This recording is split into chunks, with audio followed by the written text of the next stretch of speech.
అధ్యాయం 12. చివరి అధ్యాయంలో మనం చూసాం కదా, అర్జునుడు పరమశివుడి కోసం ఘోర తపస్సు చేస్తూ ఉంటాడు. అలా చేయడం వల్ల అక్కడి ప్రాంతం అంతా అధిక వేడితో నిండిపోతుంది. అందువల్ల అక్కడ నివసించే ఋషులు కొంచెం ఇబ్బందికి గురయ్యి వారందరూ వెళ్ళి శివుని దగ్గరికి వెళ్ళి అర్జునుని ఘోర తపస్సును దయచేసి విరమింపచేయండి అని వేడుకుంటారు. ఆ తర్వాత ఏం జరిగిందో ఈ అధ్యాయంలో తెలుసుకుందాము. అందుకు పరమశివుడు ఇలా అంటాడు, మునులారా, మీరు నిశ్చింతగా ఉండగలరు. నాకు అర్జునుని ఉద్దేశాలు తెలుసు కనుక నేను వెంటనే అతని కోరికలను నెరవేరుస్తాను. ఋషులు వెళ్ళిన తర్వాత శివుడు ఒక భీకరమైన కిరాటుని రూపమును ధరిస్తాడు. తన విల్లులను తీసుకొని కిరాట స్త్రీ రూపములో ఉమను ఇతర అనేక మంది అనుచరులను అలాంటి కిరాట రూపాలతోనే తన వెంట తీసుకొని అర్జునుడు తపమాచరించు ప్రదేశానికి వెళ్తారు. పరమశివుడు ప్రత్యక్షమగుటతో అక్కడ పక్షులు, జంతువులు, వాగులు తమ ధ్వనులను, శబ్దాలను నిలిపివేయటతో అరణ్యమంతా నిశ్శబ్దంతో ఒక ప్రత్యేక అందమును సంతరించుకుంటుంది. మహాశివుడు అర్జునుడు ఉన్నట్టి ప్రదేశమును చేరుకొనగా అక్కడ ముకాసురుడు అనే రాక్షసుడు సూకర రూపమును ధరించి చాటుగా ఉంటూ అర్జునుని వధించుటకు అతని వైపునకు వచ్చుటను చూశాను. ఆ సూకరమును గమనించిన అర్జునుడు వెంటనే తన వింటినారిని సంధించెను. బాణమును ఎక్కుపెడుతూ అర్జునుడు ఇలా ప్రకటిస్తాడు, నిరపరాధి అయిన నన్ను వధించాలనుకున్నావు కనుక నిన్నే యమపురికి ముందుగా పంపిస్తాను అని అంటాడు. అంతలో కిరాట రూపములోని శివుడు అర్జునుని వారిస్తూ, నేను ఇదివరకే దానిని చంపదలచి ఆ సూకరముకు గురిపెట్టాను కనుక నీవు దానిని కొట్టవద్దు అని అంటాడు. అర్జునుడు ఆ హెచ్చరికను నిర్లక్ష్యపరిచెను. దానితో ఇద్దరూ ఒకే సమయంలో బాణప్రయోగం చేయడంతో ఒకే సమయంలో బాణాలు సూకరము శరీరంలోకి చొచ్చుకుపోయెను. ప్రాణాలను విడుస్తూ తన నిజరూపమును ధరించి ఒక భయంకర రాక్షసునిగా పడిపోయెను. తన ఎదుట కిరాటుడు తన పరివారంతో నిలుచుండగా ఆయన తేజస్సు సువర్ణవర్ణ రూపముతో దేవతకు వలె అనిపించెను.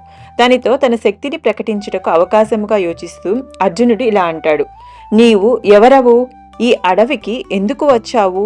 నేను మొదట గురిపెట్టిన సూకరమును నీవు మొండిగా కొట్టినందున నిన్ను ఇక్కడి నుండి ప్రాణాలతో వెళ్ళనీయను.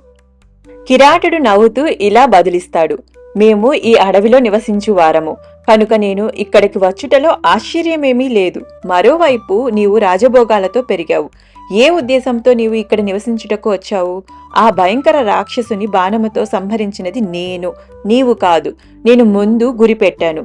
వేట నియమాలకు విరుద్ధంగా ప్రవర్తించినందుకు నీవు ప్రాణాలతో తప్పించుకొనలేవు. అర్జునుడు కోపంతో రగిలిపోయెను. వాదించుటను మాని అతడు శరవృష్టితో కిరాటునిపై దాడి చేసెను. వేటగాడు కలత చెందకుండా నవ్వుతూ, దౌర్భాగ్యుడా, నన్ను బాధించినట్లుగా శక్తిమంతమైన మరి ఇంకొన్ని బాణాలను ఎందుకు వేయటం లేదు అని అంటాడు. అర్జునుడు తన బాణాలతో సమాధానమయ్యసాగాను. ఇద్దరూ కోపంతో రగిలిపోవటతో పోరు వెంటనే తీవ్రతరమయ్యెను.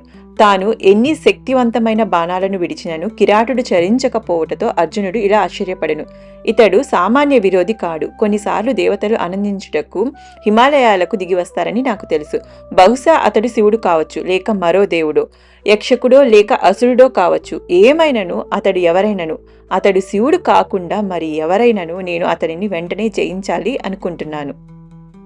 ఇలా ఆలోచిస్తూ అర్జునుడు మరోసారి శరవృష్టిని కురిపించెను. కానీ ఫలితం లేదు. ఇంతలో అతని దగ్గర బాణాలు అయిపోయాయి. అర్జునుడు వెంటనే కత్తి దూసి పోరును అక్కడికక్కడే సమాప్తం చేయాలని శత్రువు వైపునకు పరిగెత్తెను. రాళ్లను కూడా చిన్నాభిన్నము చేయగల పదునైన ఆ ఖడ్గముతో అర్జునుడు బలముగా కిరాటుని తలపై మోదెను. కిరాటుని తలపై ధరించిన కిరీటమును తగలగానే అంతటి బలమైన ఆ ఖడ్గము చిత్రముగా ముక్కలయ్యెను. అర్జునుడు వృక్షాలను, పెద్ద పెద్ద బండరాలను విసరసాగాను. కానీ వేటగాడు వాటిని ఓపికతో భరించెను. అది వరకు తాను మట్టితో వేదికను నిర్మించి శివుని పూజించిన పూలు కిరాటుని కిరీటముపై ఉండుటను ఒక్కసారిగా గమనించెను. అర్జునుడు అందుకు ఎంతగానో సంతోషించి శివుడే తన తపముకు మెచ్చి తన ఎదుట ప్రత్యక్షమయ్యనని గ్రహించెను. అర్జునుడు నిగ్రహించుకొని మహాదేవుని పాదాలకు ప్రణామాలను అర్పించుకొనెను. అప్పుడు శివుడు ఇలా అంటాడు, కుంతిపుత్ర, నీ పరాక్రమముకు నేను ఎంతగానో సంతోషిస్తున్నాను. నా నిజరూపమును తిలకించు. అర్జున, నిజమునకు నీవు ఒక గొప్ప ఋషివి మరియు భగవంతుని శాశ్వత సహచరుడవు కనుక శత్రువులపై అంతిమ విజయము నీదే అనుటలో సందేహం లేదు. దానిని సాధించుటలో నేను నీకు తోడ్పడుతూ నీకు ఒక అస్త్రాన్ని ప్రసాదిస్తాను. ఉమామహేశ్వరులను దర్శించిన అర్జునుడు మోకరిల్లుతూ ముకులిత హస్తాలతో అజ్ఞానము చేత అతనితో యుద్ధము చేయుటను దయతో క్షమించవలసినదిగా మహాశివుని వేడుకుంటాడు. శివుడు అర్జునుని తన చేతులతో పైకి లేపుతూ చిరునవ్వుతో అతడిని మన్నిస్తాడు. శివుడు అర్జునుని హృదయపూర్వకంగా ఆలింగనం చేసుకొని ఇలా అంటాడు: నీవు ఇప్పుడు నీ సందేహాలు అన్నింటినీ విడిచిపెట్టు.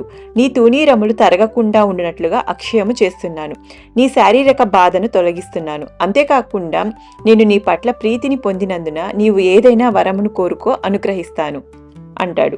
దానితో అర్జునుడు ఇలా వేడుకుంటాడు: హే ప్రభు, నీవు వరమును అందింపదలచినచో నీ పాశుపతాస్త్రాన్ని ప్రసాదించగలరు. అది ప్రళయకాలంలో జగత్తును నశింపజేసెను. ఆ అస్త్ర ప్రభావముతో రాబోయే యుద్ధంలో నిర్భయంగా భీష్ముని, ద్రోణుని మరియు ఇతర గొప్ప యోధులందరినీ ఎదుర్కోగలను అని అంటాడు. అందుకు శివుడు ఇలా బదులిస్తాడు: నేను తప్పక ఈ పాశుపతాస్త్రమును ప్రసాదిస్తాను. ఇంద్రుని వంటి గొప్ప దేవతలు కూడా దీనిని పొందలేరు. ఏమైనను నీకు ఒక హెచ్చరిక: ఒకవేళ తగినంత కారణము లేకుండా దీనిని ప్రయోగిస్తే పాశుపతము విశ్వము అంతటిని నాశనం చేయగలదు. ఈ అస్త్రమును ప్రయోగించినప్పుడు మరణము నుండి తప్పించుకోగల వారెవ్వరూ ఉండరు. దీనిని వింటి లేక మంత్రము లేక స్మరణ లేక దృష్టి ద్వారా ప్రయోగించవచ్చు. నీవు దీని ప్రయోగ సంహారాలకు అర్హుడవు. దేవతలు కూడా ఈ అస్త్రధారణలో నిపుణులు కారు. ఇక మానవుల గురించి చెప్పేదేముంది? పవిత్రముగా స్నానం ఆచరించి వచ్చిన అర్జునుడికి పరమశివుడు పాశుపతాస్త్ర జ్ఞానమును బోధించెను. ఆనాటి నుండి ఆ అస్త్రము మహాదేవుని ఆజ్ఞ కొరకు వేచి ఉన్నట్లుగానే ఇప్పుడు అర్జునుని ఆజ్ఞ కొరకు వేచి ఉండెను. పాశుపతాస్త్రమును అర్జునునికి అనుగ్రహించినప్పుడు భూమి కంపించెను. వేలాది శంఖాలు మరియు డంకాలు మ్రోగెను. తుఫాను గాలులు వీచడం ఆరంభించెను. సురులు మరియు అసురులు అందరూ మూర్తిభవించిన భయంకర అస్త్రము అర్జునుని పక్కన నిలిచి ఉండటను చూడగలిగారు. మహాశివుని స్పర్శతో అర్జునుని గాయములని తొలగి ఆధ్యాత్మిక తేజస్సుతో ప్రకాశించెను. శివుడు గాంధీవమును అర్జునునికి అందిస్తూ ఇలా అంటాడు: ఇప్పుడు నీవు నీ ఉద్దేశమును నెరవేర్చుకున్నట్టుకు స్వర్గలోకముకు వెళ్ళవచ్చు. ఈ విధముగా పలికి శివుడు, ఉమాదేవి మరియు ఇతర సహచరులందరితో కలిసి గగన మార్గాన వెళ్ళిపోతారు. శివుని అనుగ్రహమును పొందిన అర్జునుడు తన లక్ష్యములన్నీ సాధించబడినట్లుగా భావించెను.